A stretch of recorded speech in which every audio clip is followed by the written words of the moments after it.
हर अखाड़े का अपना एक निशान और ध्वज होता है।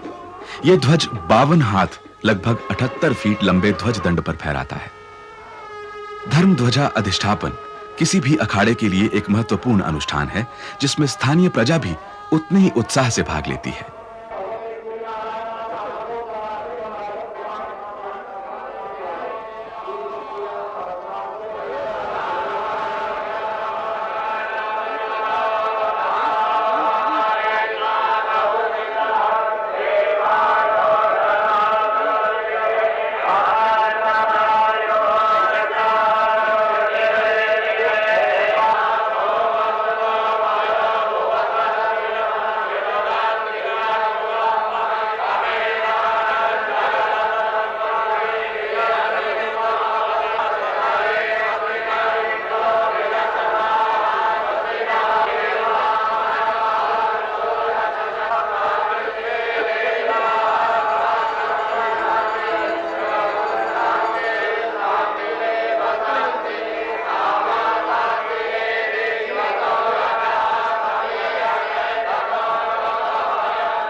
कुंभ पर्वों से साधु सन्यासियों के जुड़ने की परंपरा ने इन जन पर्वों को जो दिव्यता और आध्यात्मिकता प्रदान की, उसने जहां एक तरफ लोकमानस में विरक्तों का सम्मान बढ़ाया, वहीं यह संदेश भी दिया कि मोक्ष का मार्ग है त्याग और योग, भोग नहीं। और इसी भाव को सम्मान देने के लिए एक जमाना था जब कुंभ में आने वाले संतों महंतों की सवारियां शाही सवारी बनाकर राजा महाराजा सम्राट स्वयं अपने कंधों पर ढोया करते थे। इतना ही नहीं, इस एक दिन के लिए वे अपने तमाम राजसी अलंकार विरक्त सन्यासियों के चरणों में रख दिया करते थे। चीनी यात्री वेनसांग ने अपने संस्मरणों में सम्राट हर्षवर्धन के बारे में लिखा है कि उन्होंने इलाहाबाद कुंभ में भाग लिया और स्नान पूजा के बाद अपना समस्त खजाना साधुओं पुरोहितों को समर्पित कर दिया। इससे भारतीय अध्यात्म की इस सार्थक परंपरा को बल मिलता है कि आसक्ति और अनुरक्ति की अंतिम मंजिल वास्तव में विरक्ति ही है।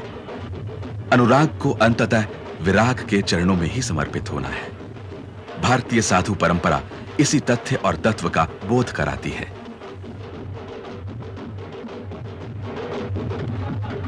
अखाड़ों के पदाधिकारियों के चुनाव भी इसी अवसर पर लोकतांत्रिक पद्धति से होते हैं, इसीलिए इनके नाम के आगे पंचायती लगा होता है। मत्स्य पुराण के अनुसार देवताओं को एक ऋषि का शाप लगने के कारण उनकी शक्ति क्षीण हो गई थी। पुनः शक्ति प्राप्त करने के लिए वे ब्रह्मा के पास पहुंचे। ब्रह्मा ने उन्हें सलाह दी कि समुद्र मंथन कर उससे निकले अमृत का सेवन कर अपनी खोई शक्ति फिर से प्राप्त करें। देवता अकेले समुद्र मंथन करने में सक्षम नहीं थे, अतः उन्होंने असुरों से सहयोग मांगा। असुर भी अमृत पीना चाहते थे, अतः वे खुशी खुशी तैयार हो गए।